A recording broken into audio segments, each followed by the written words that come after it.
اس لیے ضرورت اس بات کی ہے کہ ہم بھی رمضان کے استقبال کے لیے اسی طرح تیاری کریں جس طرح ہمارے پیارے نبی کریم صلی اللہ علیہ وسلم، صحابہ اکرام رضی اللہ عنہم اور تابعین عظام رحمہم اللہ کرتے تھے۔ اور ماہ رمضان کے لیے ہم پہلے سے ہی اپنا ایک ٹائم ٹیبل بنائیں اور مضبوط پلاننگ و منصوبہ بندی کرتے ہوئے اپنے لیے ایسا دستور عمل تیار کریں جس کی وجہ کر ماہ رمضان میں کسی بھی کار خیر سے ہم محروم نہ ہوں،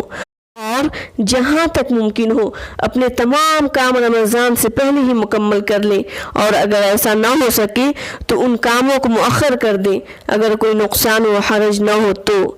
نیز اپنا زیادہ سے زیادہ وقت اللہ تعالیٰ کی عبادت و ریاضت میں گزاریں، جس طرح ہمارے اسلاف کرام اپنے آپ کو دیگر تمام مصروفیات سے فارغ کر لیتے اور عبادت میں خوب محنت کرتے، اور ہماری ہر وہ خواہش جو پوری نہ ہوئی ہو اللہ تعالیٰ سے دعا کر کے اسی ماہ میں پوری کروا لیں،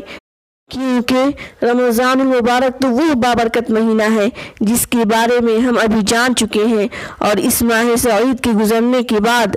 ہم نے جتنے بھی نیک اعمال کیا ہے اس کی قبولیت کے لیے دعا کرتے رہیں۔ خاص بات یہ کہ ہم جس طرح ماہ رمضان میں عبادت کریں اسی طرح پوری سال کرنے کی کوشش کریں۔ اس میں کوئی شک نہیں کہ اس ماہ میں ہمیں دیگر ایام سے زیادہ اہتمام کرنا چاہیے، لیکن اس کا مطلب یہ بھی نہیں کہ ہم بقیہ مہینوں میں اللہ تعالیٰ کی عبادت و ریاضت کرنا چھوڑ دیں جیسا کہ اکثر و بیشتر لوگ کرتے ہیں، بلکہ اللہ تعالیٰ کے اس مومن بندے کی طرح بنے جو ہمیشہ اللہ کو یاد رکھتے ہیں اور اس کی اطاعت و تقوی اختیار کرتے ہیں،